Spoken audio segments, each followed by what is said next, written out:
जिस तरह से सवाल उठ रहे हैं, वो सवाल उठना स्वाभाविक ही है क्योंकि बिहार में लालू यादव का दौर जंगल राज का था। ये आरोप आपने नीतीश कुमार और जेडीयू के नेता को हर चुनाव में लगाते हुए देखा है। लेकिन क्या यही जंगल राज का आरोप अगले चुनाव में खुद नीतीश कुमार पर पलटकर तो नहीं आने वाला? इसकी वजह है कि बिहार में 4 दिन के अंदर 4 जगह पुलिस टीम पर हमला और 2 पुलिस वालों की हत्या।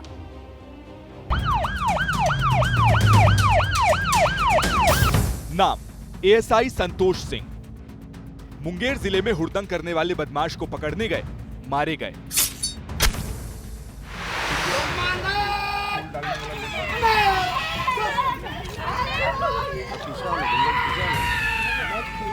नाम एएसआई राजीव रंजन।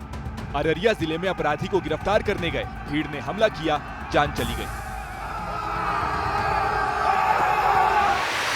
बिहार के सुशासन राज में 2 दिनों के अंदर 2 पुलिस वालों की मौत के बाद नीतीश सरकार पर कई सवाल उठने लगे हैं। पहला, क्या बिहार में अपराधियों को पुलिस का डर नहीं रहा?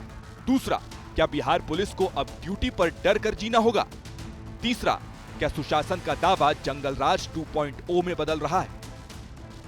ये सवाल मुंगेर की इस घटना के बाद जन्मे, जिसमें पुलिस होली के दिन हुड़दंग करने वालों को पकड़ने पहुंची थी। आरोप है कि अस्पताल के बेड पर पड़े इस आरोपी ने एएसआई संतोष की जान ली है। मुंगेर जिले के पिपरिया गांव में 2 पक्षों का विवाद हुआ। एक पक्ष ने दूसरे पर हमला किया, एक का सिर फाड़ दिया। दूसरे पक्ष से इत्तला मिलते ही पुलिस की टीम मौके पर पहुंची। तभी हमलावरों ने घर में रखी रॉड से एएसआई पर हमला कर दिया। हिमाकत देखिए, आरोपियों ने एएसआई संतोष की लाश उसी व्यक्ति के घर के बाहर छोड़ी जिसने बचाव के लिए पुलिस बुलाई थी। गए, उसके बाद हमको सौ परिवार आया कि चलो आपको मामला यहाँ प्रशासन आ गया तो प्रशासन सामलेगा। यहाँ पर बच्चा बोले मेरी यहाँ पर लाश पर धर दिया है। इसके आगे भी सुनिए कि अपने एएसआई की हत्या के बाद पुलिस वाले अपराधियों से निपटने की बजाय खुद कितने डरे हुए थे। हम दौड़ के गए, उनको बुलाए तो सर वहाँ आपका एक आदमी को मार के मेरे दरवाजे पर रख दिया है। तो फिर वो बोले कि ठीक है, एक प्रशासन गाड़ी आ रही है, तब जाएंगे, अकेला हम कुछ नहीं कर पाएंगे। एएसआई पर हमला करने वाले कितने बेखौफ थे और किस दरिंदगी से उन्होंने एएसआई संतोष की जान ली, इसे डॉक्टर से भी सुनिए। वो यहाँ हमारे अस्पताल के अंदर आए तो वेरी सिक कंडीशन में, बहुत ही सीरियस कंडीशन में यहाँ पे पहुँचे। तो हम लोगों ने देखा तो हमें लगा कि चॉप इंजरी है, लेकिन शार्प इंजरी ब्रेन में बहुत ज़्यादा पड़ी हुई थी। इनका जो सल्की गायरी ब्रेन का होता है वो स्कल्प को तोड़ते हुए बाहर आया था और एक्सेसिव ब्लीडिंग हो रही थी, जिसके कारण मरीज की स्थिति बहुत ही सीरियस थी। उस वक्त तो हमले से खुद पुलिस वाले खौफजदा थे, लेकिन उसके बाद ऑपरेशन बदला शुरू किया। रात भर सर्चिंग के बाद आरोपियों की गिरफ्तारी की, लेकिन गिरफ्तार करके थाने लाते वक्त पुलिस की गाड़ी पेड़ से टकरा गई। मौके का फायदा उठाकर आरोपी भागने लगे तो पुलिस को गोलियां चलाकर उन्हें काबू में करना पड़ा। एक को पैर में गोली मारकर पकड़ा। इस घटना में अभी तक कुल 7 लोगों की संलिप्तता प्रकाश में आई है, जिसमें से 5 लोगों की पुलिस के द्वारा गिरफ्तारी की गई है। एक अभियुक्त जिसका नाम गुड्डू कुमार था, उसको आज पुलिस टीम ले जा रही थी उनकी निशानदेही पे एक दूसरे अभियुक्त की गिरफ्तारी के लिए। उन्होंने गाड़ी से भागने का प्रयास किया, पुलिसकर्मियों का हथियार छीना, पुलिस के ऊपर फायरिंग की। सेल्फ डिफेंस में पुलिस ने भी फायरिंग की, जिसमें उनको एक गोली लगी है, वो भी इलाजरत है। और हम लोग इसको बड़ी सीरियसली ले रहे हैं और इसमें हम लोग जो एक्शन लेंगे वो शीघ्र ही आप लोगों को दिखाई देगा। और इसमें जो कार्रवाई होगी वो ऐसी कार्रवाई होगी कि आगे पुलिस पे इस प्रकार के हमले के मामले प्रकाश में नहीं आएंगे। हथकड़ी के साथ स्ट्रेचर पर लेटे इसी शख्स पर आरोप है कि इसी ने एएसआई संतोष पर वार किया था। ये कोई बड़ा अपराधी नहीं, मामूली सा ठेकेदार है। खबर 2 पक्षों के झगड़े की थी, लेकिन खबर अब ये बन गई है कि बिहार में अपराधियों से खुद बिहार पुलिस महफूज नहीं है। आम आदमी की तो बात ही क्या। बिहार में कानून व्यवस्था पर सवाल खड़े हो रहे हैं। विपक्ष इससे पहले भी हत्या, लूट, डकैतियों का डेटा रिलीज करके आरोप लगाता रहा है कि सुशासन बस एक जुमला भर है और नीतीश कुमार से बिहार संभल नहीं रहा। वहीं सत्ताधारी जेडीयू और बीजेपी अब भी अपराध के खिलाफ जीरो टॉलरेंस के दावे कर रहे हैं कि बिहार में सब सेफ है।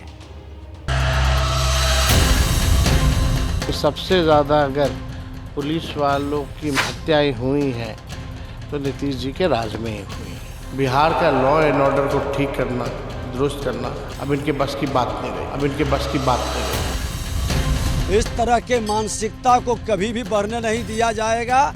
जो भी अराजकता तत्व के लोग हैं, असुर प्रवृत्ति के लोग हैं, उसको कुचला जाएगा। एक तरफ तेजस्वी यादव हैं, जो लॉ एंड ऑर्डर के मुद्दे पर नीतीश सरकार को फिसड्डी बता रहे हैं, तो दूसरी ओर डिप्टी सीएम विजय सिन्हा है, जो दावा कर रहे हैं कि अपराधियों को बख्शा नहीं जाएगा। एक दौर था जब बिहार में जंगलराज के किस्से सुनाकर लालू यादव के राज को कोसा जाता था, लेकिन आज की कहानी उलट है। आज लालू यादव के बेटे और विपक्ष के नेता तेजस्वी यादव मुख्यमंत्री नीतीश कुमार को कानून व्यवस्था के मुद्दे पर घेर रहे हैं। अपराध बढ़ता जा रहा है, अपराधी बेलगाम हो रहे हैं। प्रतिदिन 200 हत्याएं हो रही हैं बिहार में। महिलाओं पर अपराध बढ़ता जा रहा है। चोरी डकैती ये तो मामूली बात हो गई है। उनको जमीन ग्राउंड रियलिटी से कोई मतलब नहीं रहा। पहले आरा में दिन दहाड़े ज्वेलरी शोरूम में लूट और फिर एक के बाद एक 2 पुलिस वालों के मर्डर ने नीतीश सरकार को बैकफुट पर धकेल दिया है। लिहाजा सरकार अब एनकाउंटर की बात कर रही है। बिहार को बचाने के लिए जो भी बलिदान देना पड़ेगा, एनडीए सरकार मिल करके लड़ाई लड़ेगी और असुरों की प्रवृत्ति का, अराजकता के माहौल बनाने वाले को कुचलेंगे। बिहार में पूरी तरह से शांति लागू होगा। और ये किसी से नहीं छिपा कि बिहार की पब्लिक जाति के नाम पर जमकर वोट डालती है। शायद यही वजह है कि सरकार को कानून व्यवस्था पर घिरता देख जेडीयू ने अपराधियों की जाति का मुद्दा उछाल दिया। अररिया में जिन लोगों की गिरफ्तारी हुई है, मैं नाम बता देता हूं आपको।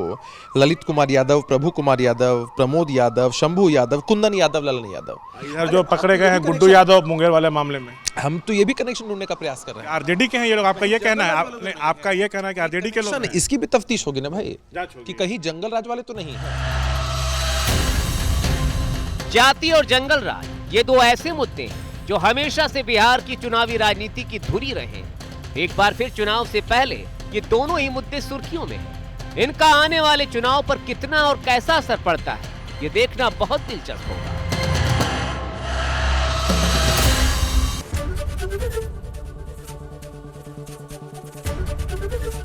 एबीपी गंगा, खबर आपकी, जुबान आपकी।